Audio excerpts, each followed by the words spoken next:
Cześć, witam Was w kolejnym odcinku rowerowych porad. Dziś opowiem Wam troszeczkę o trenażerach rowerowych i od razu na początek zastrzegę. Nie jestem zawodowym kolarzem, nie jestem także tak naprawdę amatorskim kolarzem. Nie trenuję. Tak jak już mówiłem w kilku poprzednich odcinkach, nigdy mi się nie zdarzyło uprawiać czegoś takiego jak trening, jak kolarstwo. Zawsze mówię, że jeżdżę na rowerze dla przyjemności. Zaraz Wam opowiem, czy dla takich osób też warto kupić trenażer, czy się to w ogóle opłaca, jak mi się na takim trenażerze jeździ, jak z niego korzystać, też na co zwrócić uwagę podczas wyboru trenażera. Zapraszam do oglądania. I zacznę od tego, jak jest zbudowany taki prosty, podstawowy model trenażera, z jakiego korzystam. Tutaj mamy ramę, do tego mamy zamocowane tutaj koło oporowe, które będzie tarło o oponę. Tutaj można je odsunąć, czy w zasadzie trzeba odsunąć, kiedy demontujemy koło. Tutaj z tyłu idzie linka, która prowadzi tu na kierownicę do manetki. Manetką sobie można regulować siłę, jaką będzie działał opór, ale oczywiście również samymi przełożeniami w rowerze też reguluje się, tak normalnie jak jadąc na rowerze reguluje się opór, z jakim będzie to koło stawiać. I rower mocowany jest tutaj przez zacisk.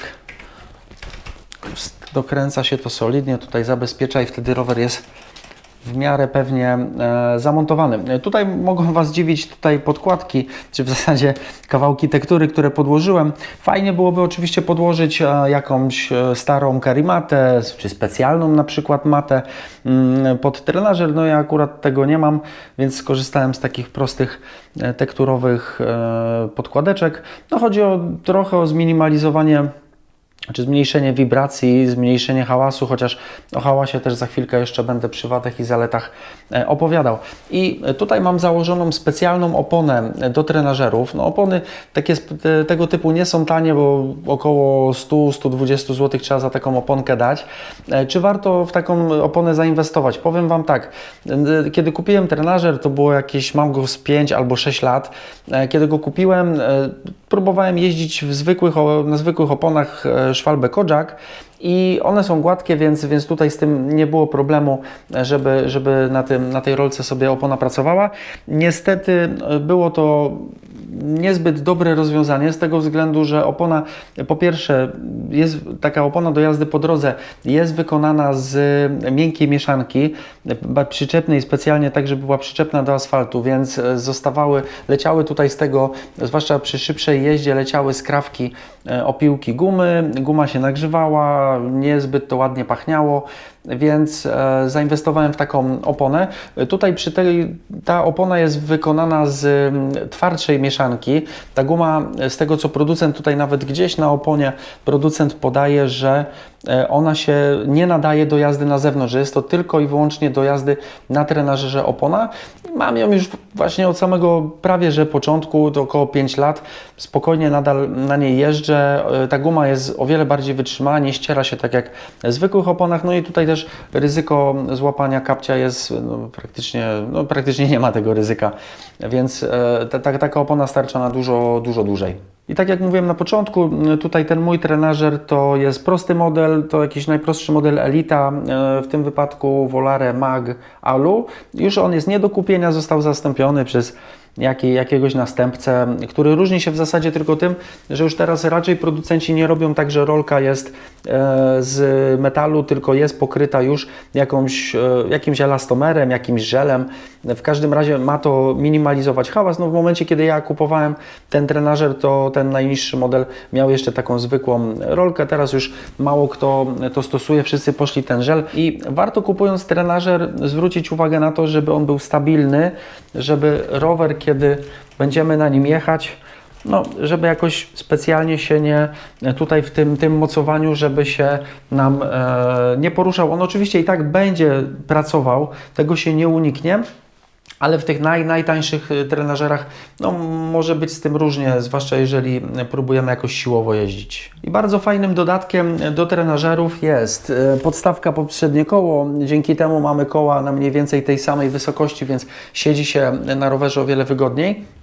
I również w zestawach trenażerami akurat gdzieś miałem w zestawie, są to potniki. Potnik montujemy tutaj nad górną rurą ramy i on zabezpiecza, kiedy będziemy jechać, on zabezpiecza ramę, zabezpiecza kierownicę przed potem, który będzie z twarzy lecieć, no, z twarzy czy z całego ciała tak naprawdę, ale można tutaj śmiało się posiłkować jakimś ręcznikiem.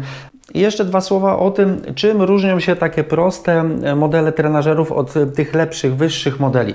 Powiem Wam od razu tak, jeżeli jeździcie rekreacyjnie, tak jak ja, znaczy rekreacyjnie, nie macie jakichś założeń treningowych, nie macie trenera, nie macie żadnych celów specjalnych, wtedy ja bym zainwestował właśnie w taki prosty, może nie najtańszy, jaki tylko jest dostępny w sklepie trenażer, ale raczej bym gdzieś w granicach tych 500-600 zł do 1000 zł raczej się poruszał.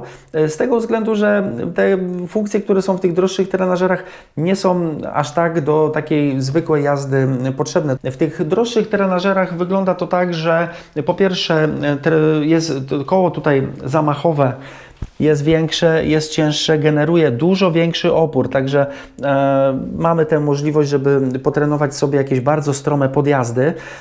Również wygląda to tak, że cały trenażer jest podłączony, jest naszpikowany elektroniką, może się bezprzewodowo czy przewodowo łączyć z komputerem, łączyć się z naszym telefonem, czy z jakimś specjalnym komputerkiem, który montujemy na kierownicy. I dzięki temu możemy więcej parametrów podczas jazdy monitorować. Również mamy taką możliwość, że trenażer może być podłączony na przykład do jakiegoś ekranu, do telewizora. Na ekranie, na telewizorze będzie się nam wyświetlać wirtualna trasa, będzie się wyświetlał nam rowerzysta, cały peleton na przykład i tak jak będzie trasa pokazywana na ekranie, na wyświetlaczu, że będzie jakiś podjazd, trenażer będzie na to reagował, będzie zwiększał obciążenie. Pojawi się prosta droga, będzie wtedy łatwiej będzie kręcić. I powiem jeszcze kilka słów o wadach i o zaletach jazdy na trenażerze. Jakie są zalety? Po pierwsze, jesteśmy totalnie uniezależnieni od pogody, od warunków, jakie mamy za oknem. Powiem Wam tak, ja zdecydowanie wolę bardziej jeździć, wyjść na rower, pojeździć sobie w naturalnych warunkach, ale jeżeli mamy naprawdę jakąś słabą pogodę, pada deszcz, sypie jakiś ostry śnieg, albo na drogach jest ciapa i perspektywa w ogóle wyjścia gdzieś, pojeżdżenia przez godzinę czy półtorej napawa mnie pewnymi wątpliwościami. Kolejnym plusem jest to, że tutaj, jeżeli ktoś trenuje, ma 100%, powiedziałbym, sterylne warunki, to znaczy jest w stanie przeprowadzić sobie dokładnie albo prawie dokładnie taki trening, jaki jest w stanie sobie zaplanować. Jeżeli wychodzimy na zewnątrz, no to musimy dojechać w jakieś miejsce, na przykład wyjechać z miasta, znaleźć sobie jakieś wzniesienia, jeżeli jakieś są w okolicy.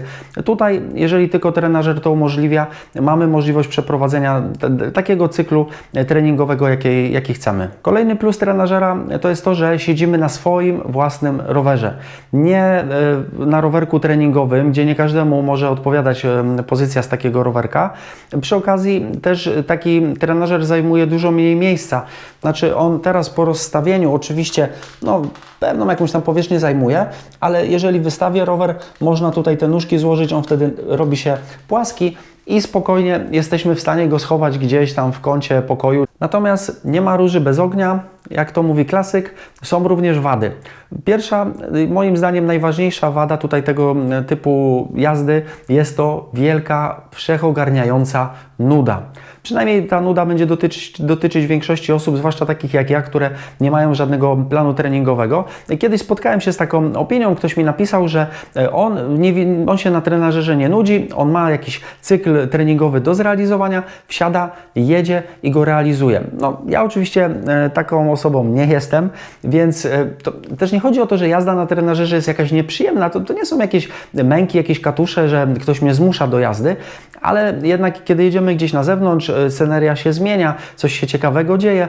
Wsiadając na trenażer, patrzymy cały czas, nie wiem, przez okno czy w ścianę, nic specjalnie się tutaj z tym nie da zrobić. Jakie są moje metody na radzenie sobie z nudą? Można słuchać muzyki, chociaż po pewnym czasie też mnie to już przestało rajcować, kręcić i sprawiać, że czas szybciej leciał. Ja w końcu przestawiłem się na oglądanie filmów. Postawiłem sobie ekran od telewizora, postawiłem sobie tam na stole przed przed rowerem, no i zacząłem oglądać filmy. No i druga wada, hałas. No tutaj nie ma się co oszukiwać, nawet jeżeli będziemy mieć jakąś elastomerową rolkę, nawet jeżeli będzie specjalna opona, tak czy owak trenażer będzie hałasował. Można sobie tym częściowo radzić, podkładając coś pod trenażer.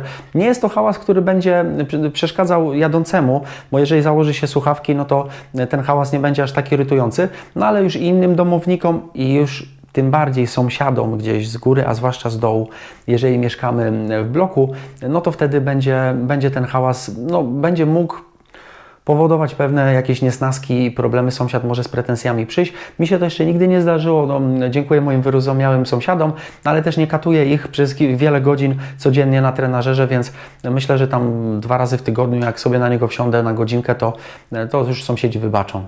Podsumowując, czy polecam jazdę na trenażerze? Powiem Wam tak, mam ten trenażer już kilka lat i szczerze mówiąc nie jeżdżę na nim jakoś super regularnie. Znaczy to nie jest tak, że jak tylko spadnie temperatura poniżej 0 stopni, jak spadnie śnieg, to ja już zakładam oponę, wsiadam na trenażer i zaczynam sobie na nim jeździć. Tak nie jest. Staram się na tyle długo, na ile się da, albo na tyle, ile mam ochotę jeździć na zewnątrz. I nawet jeżeli nie trenujecie, to i tak zawsze taki trenażer przydaje się, żeby troszeczkę formy tej rowerowej przez zimę utrzymać, podtrzymać. Także zwłaszcza pod tym kątem, jeżeli ktoś chce sobie tylko pojeździć, żeby troszeczkę formy podtrzymać, jak najbardziej polecam. I to by było na tyle, jeżeli chodzi o trenażery. Dajcie znać w komentarzach, czy Wy jeździcie na trenażerach, czy Wam się to podoba. Może ktoś z Was kupił trenażera, już teraz na nim nie jeździ, albo go komuś oddał, albo sprzedał. Jestem bardzo ciekawy Waszych opinii, a tymczasem dziękuję Wam za oglądanie. Trzymajcie się, hej!